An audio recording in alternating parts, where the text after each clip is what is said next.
3 گنبدوں والی یہ قدیم مسجد شہنشاہ بابر کے دور میں اودھ کے حاکم میر باقی اصفہانی نے 935 ہجری 1528 عیسوی میں تعمیر کرائی تھی۔ مسجد کے مسقف حصے میں 3 صفیں تھیں اور ہر صف میں 120 نمازی کھڑے ہو سکتے تھے۔ صحن میں 4 صفوں کی وسعت تھی۔ اس طرح بیک وقت 850 مصلی نماز ادا کر سکتے تھے۔ مسجد کے درمیانی مرکزی در کے اوپر 2 میٹر لمبی اور 55 سینٹی میٹر چوڑی پتھر کی تختی کا ایک کتبہ نصب تھا، جس کی پہلی اوپر کی سطر میں بسم اللہ الرحمن الرحیم وبہ ثقتی خوشنما بیلوں کے درمیان لکھا ہوا تھا، اور نیچے کے 3 سطروں میں فارسی زبان میں اشعار لکھے ہوئے تھے۔ اس بڑے کتبے کے علاوہ اندرون مسجد منبر کی دونوں جانب ایک ایک کتبہ نصب تھا۔ 27 مارچ 1934 عیسوی کے ہنگامے کے موقع پر جو گاؤ کشی کے عنوان کا بہانہ بنا کر برپا کیا گیا تھا، مسجد میں گھس کر بلوائیوں نے توڑ پھوڑ کی تھی، جس میں یہ دونوں کتبے بھی اٹھا لے گئے تھے۔ بعد میں تہور خاں ٹھیکیدار نے منبر کی بائیں سمت والے کتبے کی نقل تیار کرا کے اسی پہلی جگہ پر اسے نصب کرا دیا۔ داہنی جانب کے کتبے کی ایک نقل سید بدرالحسن فیض آبادی کے پاس محفوظ تھی، اس لیے اس کتبے کی عبارت بھی دستیاب ہو گئی۔ ابتدائے تعمیر سے بابری مسجد میں نماز پنجگانہ اور جمعہ ہوتا رہا ہے۔ عدالتی کاغذات سے معلوم ہوتا ہے کہ ماضی قریب یعنی 1858 عیسوی سے 1870 عیسوی تک اس مسجد کے امام و خطیب محمد اصغر تھے۔ 1870 عیسوی تا 1900 کی درمیانی مدت میں مولوی عبدالرشید نے امامت کے فرائض انجام دیے۔ 1901 سے 1930 عیسوی کے عرصے میں یہ خدمت مولوی عبدالقادر کے سپرد رہی، اور 1930 عیسوی سے 1949 عیسوی تک مسجد کے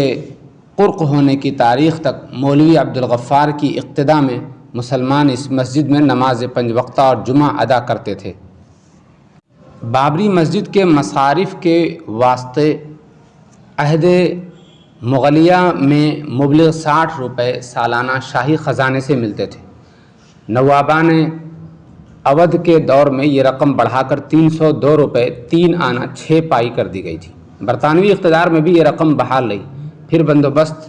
اول کے وقت نقد کی بجائے 2 گاؤں بھورن پور اور شولہ پور متصل اجودھیا اس کے مصارف کے لیے دیے گئے۔ غرض کہ اپنی ابتدائے تعمیر 935 ہجری 1528 عیسوی سے 1949 1369 ہجری 1949 عیسوی تک یہ مسجد بغیر کسی نزاع و اختلاف کے مسجد ہی کی حیثیت سے مسلمانوں کی ایک مقدس و محترم عبادت گاہ رہی،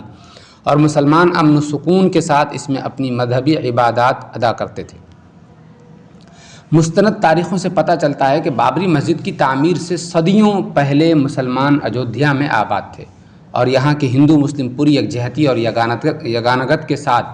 رہتے سہتے تھے۔ 1855 عیسوی 1272 ہجری سے پہلے کسی مذہبی معاملے میں یہاں کے باشندوں کے درمیان کوئی تنازع رونما ہوا ہو یا باہمی ٹکراؤ کی نوبت آئی ہو، صحیح تاریخوں اور مذہبی نوشتوں سے اس کا کوئی ثبوت نہیں ملتا۔ لیکن جب اس ملک پر انگریزوں کا منحوس سایہ پڑا اور ان کا یہاں عمل دخل شروع ہوا، تو انہوں نے اپنی بدنام زمانہ پالیسی لڑاؤ اور حکومت کرو کے تحت یہاں کے لوگوں میں باہمی منافرت اور تصادم پیدا کرنے کی غرض سے مسجد، مندر، جنم استھان وغیرہ کا خود ساختہ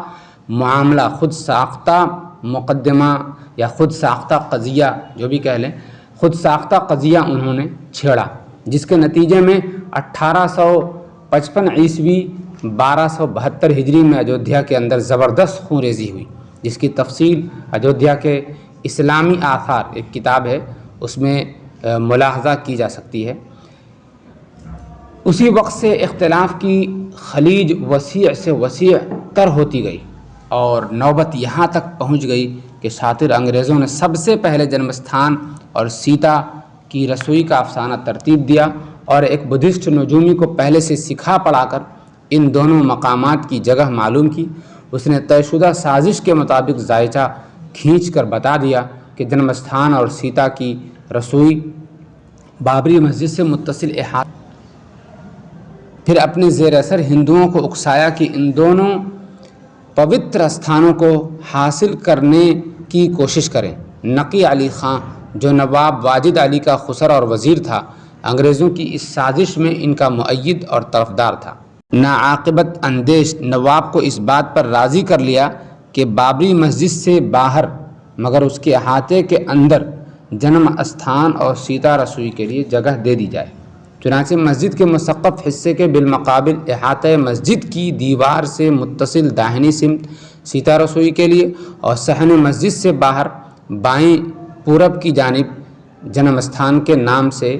21 فٹ لمبی اور 17 فٹ چوڑی جگہ دے دی گئی، جس پر اسی وقت سے پوجا پاٹ کا سلسلہ بھی شروع کر دیا گیا۔ حالانکہ جس وقت یہ افسانہ ایجاد کیا گیا اس سے برسہ برس پہلے سے قلب شہر میں جنم استھان کا مندر موجود تھا اور آج بھی موجود ہے۔ اس وقت مسجد اور جنم استھان کے درمیان حد فاصل قائم کرنے کی غرض سے صحن مسجد کے ارد گرد آہنی سلاخوں کی باڑ کھڑی کر دی گئی۔ اسی منحوس تاریخ سے اجودھیا میں مذہبی کشمکش شروع ہو گئی اور یہاں کے ہندو مسلم مندر مسجد کے نام پر آپس میں دست بگریباں ہو گئے۔ خدا سمجھے بتے سحر آفری سے گریباں کو لڑایا آستی سے۔ 1857 عیسوی میں جبکہ ہندوستان کے مسلمانوں اور ہندوؤں نے متحد ہو کر بہادر شاہ ظفر کی قیادت میں انگریزوں کے خلاف جنگ آزادی کا بگل بجایا، ضلع فیض آباد کے گیزیٹر سے پتہ چلتا ہے کہ اس وقت باہمی اتفاق و یگانگت کو مستحکم کرنے کی غرض سے اجودھیا کے مسلم رہنما امیر علی اور ہندو رہنما بابا چرن داس نے رام جنم استھان اور بابری مسجد کے تنازع کو ہمیشہ کے واسطے ختم کرنے کی غرض سے ایک معاہدہ کیا کہ رام جنم استھان کی مخصوص لڑائی آراضی متنازع آراضی ہندوؤں کے حوالے کر دی جائے، مخصوص متنازع آراضی ہندوؤں کے حوالے کر دی جائے اور ہندو بابری مسجد کی عمارت سے دستکش ہو جائیں۔ چنانچہ اس معاہدے پر فریقین خوشی خوشی راضی ہو گئے اور 2 سال سے اختلاف کی جو آگ بھڑک رہی تھی وہ ٹھنڈی ہو گئی، مگر انگریزوں کو یہ ہندو مسلم اتحاد گوارا نہ ہوا۔ انہوں نے بابا رام چرن داس اور امیر علی دونوں کو ایک ساتھ املی کے پیڑ پر لٹکا کر پھانسی دے دی اور مندر مسجد کے نزاع کو اثر نو زندہ کرنے کی غرض سے متنازع رام جنم استھان اور بابری مسجد کے درمیان ایک دیوار کھینچ دی۔ دونوں کے راستے بھی الگ الگ بنا دیے اور مسجد کے شمالی دروازے سے مسجد میں داخلے پر پابندی عائد کر دی اور جذباتی ہندوؤں کو اکسایا کہ وہ اس تقسیم کو مسترد کر کے پوری مسجد پر دعویٰ کریں۔ اسی کے ساتھ مسلمانوں کو بھی برانگیختہ کیا کہ وہ مسجد کے اراضی کے اس بٹوارے کو تسلیم نہ کریں۔ چنانچہ یہ کشاکش پھر شروع ہو گئی۔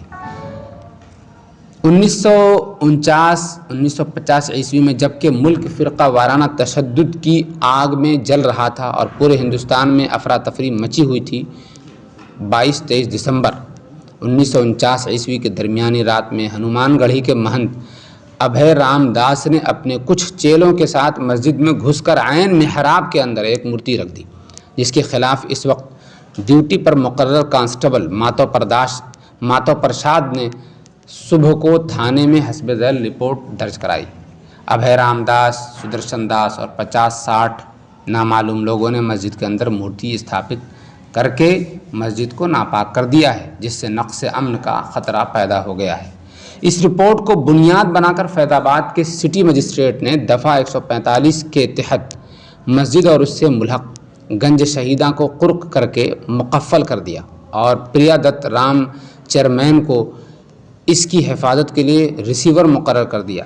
نیز فریقین کے نام نوٹس جاری کیا کہ اپنے اپنے دعوے پر ثبوت پیش کریں۔ سٹی مجسٹریٹ کا یہ غیر منصفانہ عمل زبان حال سے بتا رہا ہے کہ مسجد میں بت رکھنے کی کارروائی گہری سازش کے تحت عمل میں لائی گئی تھی، ورنہ ایک قدیم جمعہ اور جماعت سے آباد مسجد کے بارے میں ثبوت طلب کرنا کیا معنی رکھتا ہے؟ سیدھی بات یہ تھی کہ ماتو پرشاد کا کانسٹیبل کی رپورٹ کے مطابق مجرمین کو قرار واقعی سزا دی جاتی اور مسجد سے مورتی نکال کر اس مسئلے کو ختم کر دیا جاتا، مگر حیرت ہے کہ حضرت شیخ الاسلام